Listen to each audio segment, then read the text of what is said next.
سنلقي في قلوب الذين كفروا الرعب بما أشركوا بالله ما لم ينزل به سلطانا ومأواهم النار وبئس مثوى الظالمين۔ جن لوگوں نے کفر کیا ہم ان کے دلوں میں رعب ڈال دیں گے اس لیے کہ انہوں نے اللہ کے ساتھ ایسی چیزوں کو شریک ٹھہرایا جن کی اللہ نے کوئی دلیل نازل نہیں کی، اور ان کا ٹھکانہ دوزخ ہے اور وہ ظالموں کا بہت بڑا ٹھکانہ ہے، بہت برا ٹھکانہ ہے۔ اس آیت میں اللہ رب العزت نے ایمان اور شرک کرنے والوں کی دلوں کی کیفیت بتائی ہے کہ جو ایمان والا ہوتا ہے اللہ رب العزت اس کے ایمان کی وجہ سے اس کا رعب اور دبدبہ دوسرے لوگوں پر طاری کر دیتا ہے، اور جو مشرک ہوتا ہے شرک کرنے والا اس کا کوئی رعب اور دبدبہ نہیں ہوتا۔ کافر ہمیشہ اس بات کے اوپر بڑے پریشان ہوتے ہیں کہ ان مسلمانوں کے اندر بہادری کیسے آ گئی، ہم ان سے کیوں ڈرتے ہیں، یعنی ہم ان سے ڈرتے ہیں اور یہ ہم سے نہیں ڈرتے، یہ موت سے ہی نہیں ڈرتے۔ تو اصل میں اللہ رب العزت کیا فرما رہے ہیں کہ جس کے دل میں شرک ہوگا نا اس کا رعب اور دبدبہ کسی پر بھی نہیں پڑے گا۔ وہ آپ کے سامنے بیٹھا ہو، آپ کے ارد گرد رہتا ہو، آپ سے دور رہتا ہو، ایک ماں کی مسافت پر بھی رہتا ہو، پھر بھی وہ آپ کے دل پر اس کا رعب نہیں پڑے گا۔ مومن کا رعب پڑے گا۔ مومن کون ہے؟ جس نے اللہ کے ساتھ کسی کو شریک نہیں ٹھہرایا۔ تو اس آیت میں پتہ چلتا ہے کہ شرک کرنے والوں کا رعب کافروں کے اوپر کوئی بھی نہیں پڑتا، مشرک ہیں تو ان کے اوپر رعب نہیں پڑے گا۔ اب آپ دیکھ لیں کہ اس وقت ہمارے حکمرانوں کو دیکھ لیں یا حکمرانوں کے کچھ لوگوں کو دیکھ لیں تو کافروں پر ان کا رعب اور دبدبہ نہیں ہے، بلکہ کافر جو ہیں مسلمان ان سے ڈرتے ہیں، کافروں سے۔ وجہ کیا ہے؟ وجہ یہی ہے کہ وہ مشرک شرک میں مبتلا ہیں، درباروں پہ چلے جاتے ہیں اور اللہ کے ساتھ دوسروں کو شریک ٹھہراتے ہیں۔ تو یہاں پر جب وہ اللہ کے ساتھ اللہ کا مقام کسی اور کو دیتے ہیں تو اللہ رب العزت ان سے ڈر خوف ان کا ختم کر دیتا ہے، ایمان کی پاور چلی جاتی ہے۔ ایمان کی پاور ہے تو کافر آپ سے ڈرے گا، ایمان کی پاور نہیں ہے تو کافر کبھی بھی آپ سے نہیں ڈر سکتا۔ اگلی آیت دیکھتے ہیں، آیت نمبر 159۔ فَبِمَا رَحْمَةٍ مِّنَ اللَّهِ لِنتَ لَهُمْ وَلَوْ كُنتَ فَظًّا غَلِيظَ الْقَلْبِ لَانفَضُّوا مِنْ حَوْلِكَ فَاعْفُ عَنْهُمْ وَاسْتَغْفِرْ لَهُمْ وَشَاوِرْهُمْ فِي الْأَمْرِ۔ اللہ رب العزت نے نبی کریم صلی اللہ علیہ وسلم کو مخاطب کر کے کہا، اے نبی آپ اللہ کی رحمت کے باعث ان کے لیے نرم ہو گئے، اگر آپ سخت دل اور تنگ دل ہوتے تو وہ سب آپ کے پاس سے چھٹ جاتے۔ یعنی اس آیت میں بتایا جا رہا ہے کہ لوگ کس کے گرویدہ ہوتے ہیں، لوگ کس کے گرد جمع ہوتے ہیں۔ آپ کسی بھی محفل میں بیٹھے ہیں تو آپ سے لوگ متاثر کیسے ہوں گے، اس آیت میں یہی بتایا جا رہا ہے۔ آپ کے کھانے پینے کو دیکھا نہیں جائے گا، آپ کے اٹھنے بیٹھنے کو، آپ کے اسٹیٹس کو نہیں دیکھا جائے گا، اصل میں کیا چیز دیکھی جائے گی؟ آپ کا نرم مزاج، آپ کا اخلاق۔ اس میں اخلاق کی بات ہو رہی ہے کہ اے نبی آپ نرم اخلاق کے مانند ہیں، کہ جس سے بھی بات کرتے ہیں نرم انداز میں بات کرتے ہیں، پیار سے بات کرتے ہیں۔ اگر آپ سخت دل ہوتے، تنگ دل ہوتے یا تنگی سے بات کرتے، سختی سے بات کرتے تو کبھی بھی یہ صحابہ آپ کے قریب جمع نہ ہوتے، آپ سے دور ہو جاتے۔ آپ دیکھ لیں کہ معاشرے کے اندر اگر کسی کے اخلاق سے کوئی متاثر نہیں ہوتا تو اس کے قریب ہی نہیں بھٹکتا۔ کیا کہتے ہیں؟ اس عورت کے پاس نہیں جانا، یہ بڑی زبان کی تیز ہے۔ حالانکہ وہ نمازیں بھی پڑھتی ہے، روزے بھی رکھے، قرآن کی تلاوت بھی کرے، حدیث میں کیا آتا ہے کہ ایسی عورت جو ہی سارا کچھ بھی کرتی ہو لیکن اس کے ہمسائے یا اس کے ارد گرد کے لوگ اس کی زبان سے نالاں ہیں تو ایسی عورت جنت میں نہیں جا سکتی۔ اب آپ دیکھیں کہ جنت میں جانے کے لیے کیا چیز ضروری ہے؟ جنت میں جانے کے لیے نرم گفتگو، اخلاق، اچھا اخلاق آپ کا۔ آپ نمازیں فرض پڑھ لیں، نفل نہ پڑھیں، لیکن اخلاق آپ کا بہت اچھا ہے تو آپ انشاءاللہ جنت میں چلے جائیں گے۔ اپنے اخلاق سے لوگوں کو متاثر کریں، آپ کسی اور چیز سے لوگوں کو متاثر نہ کریں کہ میرا اسٹیٹس دیکھ کے شاید لوگ متاثر ہوں گے، وہ چند لوگ ہوں گے، لیکن اخلاق سے آپ کے بہت سے لوگ متاثر ہوں گے۔ تو نبی کا اخلاق کیا تھا؟ نرم ہو، اور نبی کی ہر بات کو پہلے فالو کرنا یا اس کے اوپر عمل کرنا ہم سب کے لیے بہت ہی زیادہ ضروری ہے۔ تو ہم دیکھتے ہیں کہ نبی کے کردار سے ہمیں یہ چیز ملتی ہے کہ آپ نرم دل تھے، نرم مزاج تھے، گفتگو اچھی کرتے تھے۔ حضرت انس نے کیا کہا تھا؟ حضرت انس وہ صحابی تھے جن کی ماں نے جب دیکھا کہ نبی کریم صلی اللہ علیہ وسلم مدینے میں آئے تو دیکھتی ہیں کہ میں نبی کریم صلی اللہ علیہ وسلم کو کیا تحفہ پیش کروں، تو اور اپنے بچوں کی تربیت کے حوالے سے بھی سوچ رہی تھی، تو اتنی میں ان کے ذہن میں آتا ہے کہ کیوں نہ میں اپنے انس بیٹے کو نبی کی خدمت میں پیش کر دوں کہ یہ نبی کی خدمت کرے گا، نبی کے ساتھ رہے گا، چھوٹے موٹے کام نبی کے کر کے دے گا۔ اس وقت حضرت انس کی عمر 10 سال تھی، تو انہوں نے اپنے بیٹے کو نبی کے پاس لے آئے اور کہا کہ یہ میری طرف سے ہدیہ ہے، تحفہ ہے، آپ اس کو اپنے پاس رکھیں، ان سے کام لیں، اس کو اپنی خدمت کا موقع دیں۔ حضرت انس سے خود کہتے ہیں کہ میں 10 سال مزید نبی کریم صلی اللہ علیہ وسلم کے پاس رہا، یعنی 20 سال کی زندگی ہو گئی۔ کہہ رہے کہ میں 10 سال نبی کی زندگی میں نبی کے ساتھ رہا، خدمت میں رہا، غلطیاں مجھ سے ہو جاتی، برائیاں بھی ہو جاتی، معاملے خراب بھی ہو جاتے، لیکن اللہ کے نبی صلی اللہ علیہ وسلم نے کبھی مجھے ڈانٹا بھی نہیں تھا۔ تو یہ تھے نرم مزاج، نرم اخلاق، نرم خو۔ اللہ ہم سب کو ایسا بنا دے۔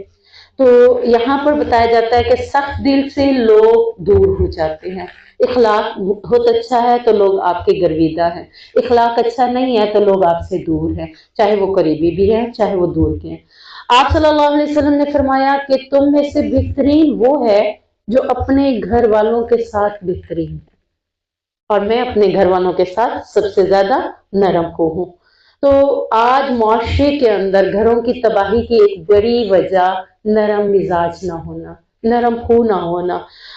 چاہے خاوند ہے، چاہے بیوی ہے، چاہے گھر کے اندر دوسرے معاملات ہیں، ہمارے مزاج میں سختی آ گئی ہے، اپنے مزاجوں کو ہم نرم میں لے آئیں۔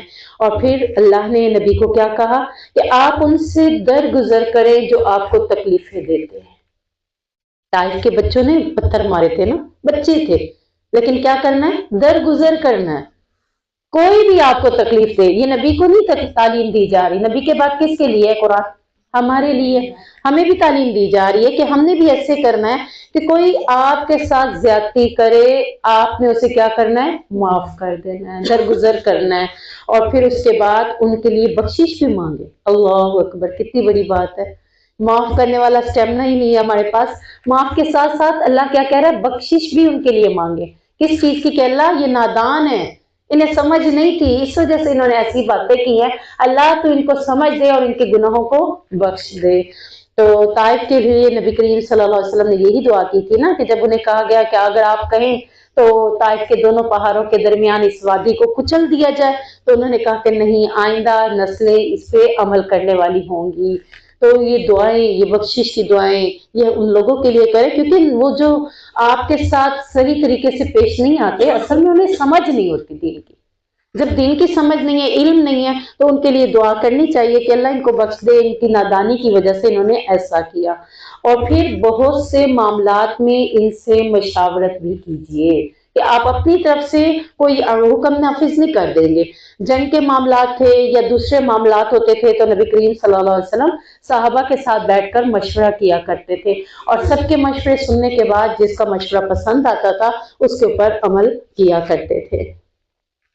فَإِذَا عَزَمْتَ فَتَوَكَّلْ عَلَى اللَّهِ، پس پھر جب آپ پختہ ارادہ کر لیں، یعنی جس مشورے کے اوپر آپ پختہ ارادہ کر لیں تو پھر اس پر کیا کریں؟ اللہ پر بھروسہ کرتے ہوئے اس کام کو کر لیجئے، کیونکہ اللہ رب العزت بھروسہ کرنے والوں کو پسند کرتا ہے۔ بھروسہ کیا ہے؟ یقین، توکل، اللہ رب العزت سے امید باندھ لینا۔ میں دعا کر رہی ہوں، افطاری میں کریں گے یا سحری میں یا دن کے اوقات میں کریں گے، میرا ایمان کیا ہو، توکل کیا ہو، بھروسہ کیا ہو کہ اللہ مجھے ضرور دے گا۔ میں جو بھی مانگ رہی ہوں نا، اللہ سے امید رکھ کے کہ اللہ میں تجھ سے مانگ رہی ہوں، تو مجھے دے گا، مجھے پتا ہے میں تیرے در سے کبھی خالی نہیں لوٹی۔ انشاءاللہ ایسے دعا کرنا ہے، یہ ہوگا آپ کا بھروسہ انشاءاللہ۔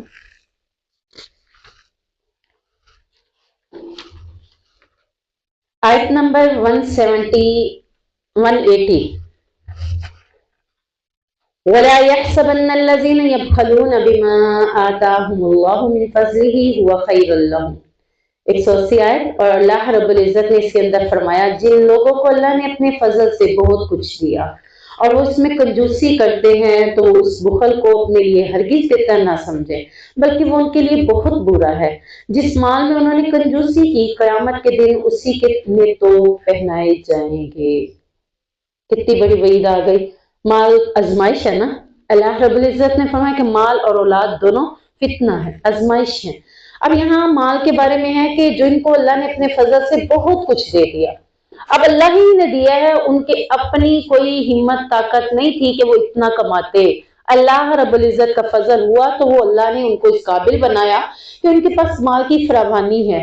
اب وہ مال کی فراوانی ہوتے ہوئے بھی اس میں کیا کریں؟ بخل سے کام لیں، کنجوسی کریں، نہ تو اللہ کے راستے میں دیں نہ بیوی بچوں پہ خرچ کریں۔ بہت سے لوگ ہوتے ہیں جو بیوی بچوں پہ بھی خرچ کرنے میں کنجوسی کرتے ہیں، اللہ کے راستے میں بھی خرچ کرنے میں بخل سے کام لیتے ہیں۔ تو اللہ رب العزت ان کے بخل کی وجہ سے ان کو بتا رہے ہیں کہ وہ بخل جو کر رہے ہیں اس کو بہتر نہ سمجھیں۔ ان کے اپنے مائنڈ میں تو یہ ہوتا ہے پیسہ بچا لیا میں نے، دیکھو اتنا لگنا تھا اتنا لگایا میں نے تو بچا لیا۔ اللہ کہہ رہا ہے وہ بہتر نہیں کر رہے، کیونکہ اللہ انہیں غنی بنا رہا ہے اور وہ اپنے ہاتھ کو تنگ کر رہے ہیں، تو یہ بہتر نہیں ہے ان کے لیے، بلکہ کل قیامت کے دن ان کے لیے کیا بنایا جائے گا؟ اسی مال سے توپ پہنایا جائے گا انہیں، جو کہے گا انا کنزن انا کنزن، میں تمہارا مال ہوں جس کو تم نے دنیا میں جمع کیا تھا۔ اللہ رب العزت اپنے گھر بار پر بھی خرچ کرنے کی توفیق دے اور ارد گرد لوگوں پر بھی خرچ کرنے کی توفیق دے۔ آیت نمبر 185، کل نفس ذائقۃ الموت وانما توفون اجورکم یوم القیامہ، ہر نفس کو موت کا ذائقہ چکھنا ہے۔ جب اللہ نے قرآن میں یہ بات بتا دی ہمیں کہ جو اس دنیا میں آیا ہے وہ نفس موت کا ذائقہ بھی ضرور چکھے گا، کوئی ایسا نہیں ہے جو ہمیشہ زندہ رہے گا۔ اب جب یہ بات پتہ ہے نا تو علماء کا کردار کیا ہوتا ہے؟ کئی عالم ایسے گزرے ہیں جن کے بارے میں آتا ہے کہ ایک عالم کے بارے میں بتاتے ہوں، ان کی بیٹی کی ڈیتھ ہو گئی اور اتنے میں ان کا کسی مدرسے میں پیریڈ تھا تعلیم کا، قرآن کو سکھانے کا، تو انہوں نے دیکھا کہ بیٹی کے جنازے میں تدفین میں ابھی دیر ہے، تو انہوں نے جا کر وہاں لیکچر دینا شروع کر دیا، اپنا پیریڈ مس نہیں کیا، انہوں نے تعلیم دی۔ لوگ بڑے حیران ہیں کہ آپ کی تو بیٹی کا معاملہ ہے، اس کی تدفین کا معاملہ ہے اور آپ ادھر لیکچر دے رہے ہیں۔ کہا کہ میری زندگی کا کوئی پتہ نہیں، ان کی زندگی کا بھی کوئی پتہ نہیں، تو وہ جس نے جانا تھا وہ تو ویسے ہی چلا گیا ہے، تو ہم اپنے قیمتی وقت کو ضائع کیوں کریں؟ یعنی ہم دیکھتے ہیں کہ عزیز و اقارب کے پاس جب ہمارے اس دنیا سے جا رہے ہوتے ہیں، ہم ان کی میت کے پاس بیٹھے ہیں، اگر عشاء کے ٹائم جنازہ ہے، ظہر بھی گئی، عصر بھی گئی، مغرب بھی گئی، عشاء بھی گئی ہماری، ہم ان کو قیمتی نہیں جان رہے ہوتے۔ ہمارے نزدیک قیمتی کیا ہوتا ہے؟ بھئی میت والے کے پاس بیٹھے ہوئے ہیں، بس یہی رونا ہے، اس کے پاس بیٹھنا ہے، بس اپنی نمازوں کی بھی فکر نہیں، اپنے وقت کی بھی فکر نہیں، یہ بھی ہمیں سوچ نہیں آتی کہ وہ تو چلا گیا، میں نے بھی جانا ہے، میں نے بھی اپنا حساب دینا ہے۔ تو ہر نفس کو موت کا ذائقہ چکھنا ہے، تو اس کے اوپر رونا واویلا کرنا، یعنی رونا کس طرح کا ہے؟ نبی سے کس طرح کا رونا ثابت ہے؟ دل روتا ہے، نبی نے فرمایا دل روتا ہے، جس کی وجہ سے آنسو آنکھوں سے نکلتے ہیں، زبان سے کچھ نہیں کہوں گا، تو یہ رونا ہوتا ہے۔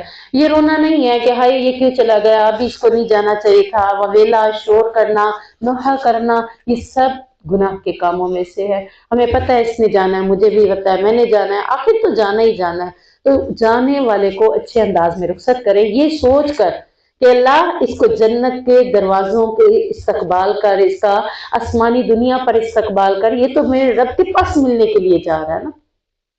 ہم کیوں رو رہے ہیں؟ کس بات پہ رو رہے ہیں؟ کہ ہم سے بچھ رہا ہے لیکن جا تو اچھی جگہ رہا ہے نا انشاءاللہ۔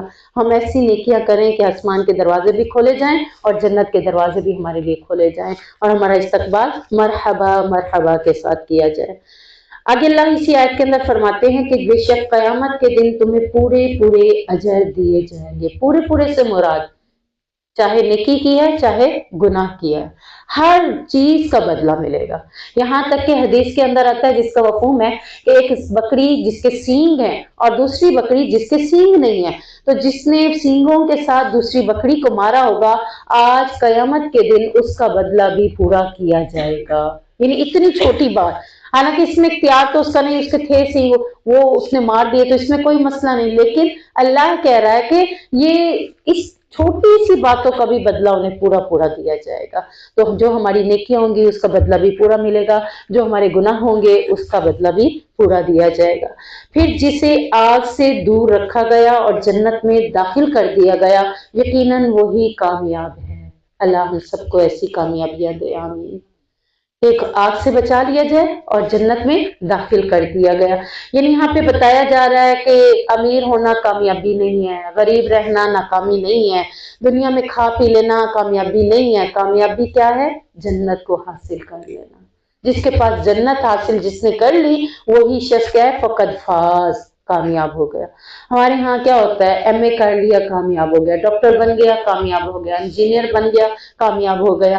سب سے بڑی کامیابی سب سے پہلے ایک اچھا مسلمان بنا ہے۔ معاشرے کے اندر ڈاکٹر بھی بنے، انجینئر بھی بنے، لیکن جب تک وہ ایک اچھا مسلمان نہیں ہے نا تو وہ ڈاکٹری کو صحیح طریقے سے استعمال نہیں کرے گا، اس کا حق ادا نہیں کرے گا۔ اگر اسے ہم اچھا مسلمان بنائیں گے، جنت اور جہنم کے بارے میں بتائیں گے تو پھر اسے سمجھ ہوگی کہ اس کام کے ذریعے بھی میں جنت کو حاصل کر سکتا ہوں۔ ایک شخص آتا ہے آ کے کہتا ہے میرے پاس پیسے نہیں ہیں لیکن آپریشن کرنا ہے، میں تو نہیں کروں گا جب تک تم پیسوں کا بندوبست نہیں کرو گے۔ ابھی کون سا ڈاکٹر بول رہا ہے جس کے پاس علم نہیں ہے، جس کو پتہ نہیں ہے جنت میں میرے لیے اس وقت جنت میں جانے کا دروازہ کھل رہا ہے کہ نہیں کھل رہا؟ اسے تو ایک موقع مل رہا تھا کہ جنت حاصل کرنے کا، اب تک اس نے دنیا کے لیے ایکسپریشن کیا، اب ایک موقع مل رہا اس کو جنت کے لیے۔ اب جب اسے پتا ہوگا ان باتوں کا تو وہ ایسے کام کرے گا نا، ہاں بھائی آؤ موسٹ ویلکم، تم تو وہ ہو میرے وہ کسٹمر ہو جو مجھے جنت میں لے کے جانے والے ہو انشاءاللہ۔ تو ایسی کامیابیاں اپنے بچوں کو دیں، ایسی سوچیں انہیں دیں کہ معاشرے میں کچھ بھی بننے سے پہلے ہم نے انشاءاللہ ایک کامیاب مسلمان بننا ہے انشاءاللہ۔ وَمَا الْحَيَاةُ الدُّنْيَا إِلَّا مَتَاعُ الْغُرُورِ، اور دنیا کی زندگی تو دھوکے کے سوا کچھ بھی نہیں ہے۔ سانس ہے یہ گیا، دھوکہ ہی ہے نا سانس، کہ جب نکل گیا ختم، بڑے دعوے ہیں کل جیوں گی پرسوں جیوں گی یہ کروں گی وہ کروں گی، سانس کے اوپر بھی اعتبار نہیں ہے، دھوکہ ہے میرے لیے، تو میری زندگی میرے لیے دھوکہ ہے، میں کب چل پرسوں اس دنیا سے مجھے خود بھی اس چیز کا اندازہ نہیں ہے۔ نبی کریم صلی اللہ علیہ وسلم نے صحابہ سے پوچھا بتاؤ موت کے بارے میں کیا تصور ہے، کیا سوچ ہے تمہاری؟ انہوں نے کہا پل دو پل جی لیں گے، ایک دن جی لیں گے، آدھا دن جی لیں گے۔ تو اللہ کے نبی صلی اللہ علیہ وسلم نے فرمایا تم تو اتنی زیادہ گارنٹی دے رہے ہو، میں تو ایک بار پلک جھپکتا ہوں نا مجھے نہیں معلوم کہ میں اگلی پلک کے بھی جھپک پاؤں گا کہ نہیں۔ اللہ اکبر کبیرہ، یعنی موت اتنے قریب ہمارے کھڑی ہے، اور اس کے بعد ہمارے لیے آگے کیا ہے؟ جنت یا جہنم، جسے ہم نے خریدا ہوگا۔ اللہ ہمیں جنت کو خریدنے والا بنا دے۔ آیت نمبر 190 آخری رکوع ہے۔ اس آخری رکوع کے بارے میں حدیث میں آتا ہے کہ نبی کریم صلی اللہ علیہ وسلم رات کو جب تہجد کے لیے اٹھتے تو ان فی خلق السماوات والارض سے لے کر مکمل سورت تک 10 آیات بنتی ہیں، آپ صلی اللہ علیہ وسلم یہ آیات پڑھتے تھے اور اس کے بعد اٹھ کر وضو کیا کرتے تھے۔ یعنی بغیر، یہاں سے دلیل کیا مل رہی ہے؟ دو باتیں مل رہی ہیں۔ ایک تو ہمیں اپنی عادت بنانی چاہیے کہ جب ہم اٹھیں تو ان 10 آیات کو پڑھیں۔ اگر ہم کہتے ہیں کہ کیسے پڑھیں گے، موبائل موجود ہے ہمارے پاس، روزانہ کی ایک آیت بھی یاد کریں رمضان میں تو 10 آیتیں ایزیلی یاد ہو جائیں گی، کیونکہ نبی کی سنت ہے، نبی کا طریقہ ہے۔ اگر ہم نبی کے طریقے پہ عمل کریں گے تو اس کے اوپر کیا ہے؟ ہمیں اجر ملے گا۔ آپ صلی اللہ علیہ وسلم کا معمول تھا صبح اٹھتے تہجد کے وقت تو یہ 10 آیات پڑھتے۔ ہم بھی تو اٹھیں گے نا سحری کے وقت، وہ تہجد ہی ہوگی نا انشاءاللہ، تو ہم نے بھی پہلے یہ 10 آیات پڑھنی۔ موبائل ساتھ پڑے ہوتے ہیں نا، موبائلوں میں قرآن ڈاؤن لوڈ کر لیں، قرآن ڈاؤن لوڈ کرنے کے بعد اس پیج کی پک کو سکرین سیو کر لیں، کچھ بھی کر لیں، اسکرین شاٹ لے لیں، وہ سامنے ہی کھڑی ہوگی، البم میں نکالیں گے تو یہ 10 آیات سامنے آ جائیں گی، تو آپ یہ 10 آیات پڑھ سکتے ہیں، پڑھتے پڑھتے انشاءاللہ یاد بھی ہو جائیں گے۔ اور ان 10 آیات کے اندر کیا ہیں؟ دعائیں ہیں۔ کون کون سی دعائیں ہیں؟ سب سے پہلے ہم دیکھتے ہیں ربنا ما خلقت هذا باطلا، یہ ایک دعا ہو گئی۔ دوسری دعا ربنا انک من تدخل النار، یہ دوسری دعا ہو گئی۔ یہ دعائیں ہائی لائٹ کریں انشاءاللہ، ہم نے پڑھنی ہے، یاد کرنی ہے، افطاری سحری میں انشاءاللہ پڑھنی ہے۔ ربنا اننا سمعنا منادیا ینادی للایمان، یہ اور تیسری دعا ہو گئی یہاں پہ۔ چوتھی دعا ربنا فاغفر لنا ذنوبنا، یہ پیچھے بھی ہم نے لگایا تھا، یہ والی دعا ہم نے پیچھے بھی ہائی لائٹ کر لی ہے۔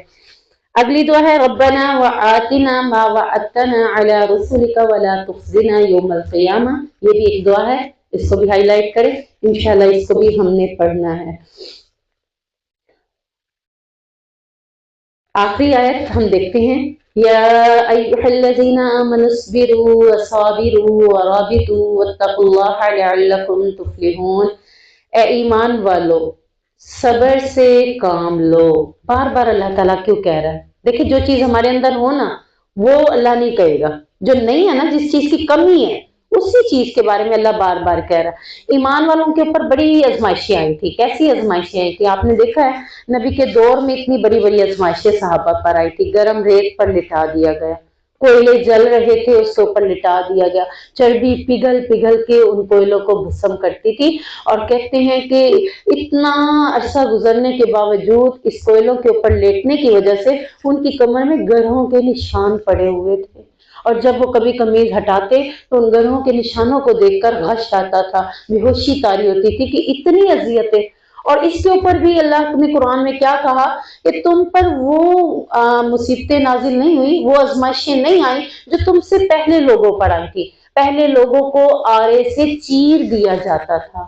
حضرت سمیہ کے 2 ٹکڑے ہوئے نا، 2 ٹکڑے، ایک اونٹ کے ساتھ باندھ دیا پاؤں، ایک دوسرے اونٹ کے ساتھ باندھ دیا، اور پھر ایک کو ایک سمت میں بھگایا، دوسری کو دوسرے سمت میں بھگایا۔ کیا ہوا ہوگا پھر؟ درمیان سے کٹ گئے۔ کس لیے؟ اسلام کی خاطر۔ یہ وہ پہلی عورت تھی جو کہ اسلام کے نام پر شہید ہوئی تھی، اور اللہ رب العزت نے نبی کریم کی زبان سے ان کو خوشخبری سنائی تھی، اے آل یاسر صبر کرو، تمہارا مقام جنت ہے۔ اللہ اکبر۔ کس کے لیے تکلیف سائیں؟ دین کے لیے، اسلام کے لیے، اسلام کی سربلندی کے لیے۔ آج ہم اسلام کو سریعام چھوڑتے چلے جا رہے ہیں۔ جن کے لیے ہمیں قربانیاں دے کر انہوں نے ہم تک اسلام پہنچایا، آج ہم اس اسلام کو عمل کرنے کے لیے بھی تیار نہیں ہیں۔ اب یہاں پر اللہ رب العزت ہمیں صبر کا حکم دے رہا ہے کہ تکلیفیں آئیں گی، آزمائشیں آئیں گی، یا دین پر عمل کرنے میں تمہیں تنگیاں آئیں گی، تو تم نے کیا کرنا ہے؟ صبر کرنا ہے۔ وہ صابرو، اور ثابت قدم رہنا ہے۔ صبر کے اوپر ثابت قدم بھی رہنا ہے۔ یہ نہیں ہے کہ کبھی ڈگمگا جاؤ، کسی بھی موقع پر ڈگمگانا نہیں ہے، اپنے آپ کو ثابت قدم رکھنا ہے۔ جتنی بڑی آزمائش آ جائے، صبر۔ حضرت ایوب علیہ السلام 18 سال تکلیف میں گزارے، 18 سال۔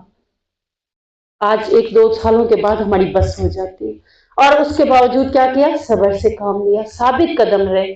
کہتے ہیں جو ان کو بیماری لگی تھی کیڑوں کی، اگر کیڑا گر پڑتا تو وہ اٹھا کے اس کو کسی جگہ پر رکھتے تھے کہ تیرا رزق کبھی یہیں پہ ہے۔ بڑی بات ہے، بڑے ہمت والے کاموں میں سے ثابت قدم رکھنا۔ ورابطو، اور ڈٹے رہو اپنے مورچوں پر، یعنی اسلام کے مورچے پر ڈٹے رہو۔ تمہیں کوئی کہے کہ اسلام کو چھوڑ دو تو تم نے کیا جواب دینا ہے؟ نبی والا جواب، میرے ایک ہاتھ پر سورج رکھ لو، دوسرے ہاتھ پر چاند رکھ لو، پھر بھی یہ دین نہیں چھوڑوں گا۔ اسلام پر اسی طرح ڈٹے رہو، اپنے مورچے پہ ڈٹے رہو۔ اگر تم نے اسلام کو چھوڑ دیا، دیکھیں جب ہم نے شرک کرنا شروع کیا تو آج کافروں پہ ہمارا روب نہیں رہا۔ ایک دور تھا جس وقت غزوہ خندق ہوئی تھی، غزوہ خندق کے بعد کافروں کے اوپر مسلمانوں کا روب اور دبدبہ اتنا پڑ گیا تھا کہ اب وہ خود جنگ کے لیے نہیں آتے تھے۔ اب جنگ کے لیے کون جاتا تھا؟ مسلمان جاتے تھے۔ آپ سے صحابہ کو بھیجتے تھے، جو فلاں جگہ روم کے اوپر، شام کے اوپر، فلسطین کے اوپر، فلاں فلاں علاقوں میں جاؤ اور ان علاقوں کو فتح کرو۔ کافر نہیں آیا تھا، کیوں؟ کافر کے اوپر روب ہی اتنا پڑ گیا تھا۔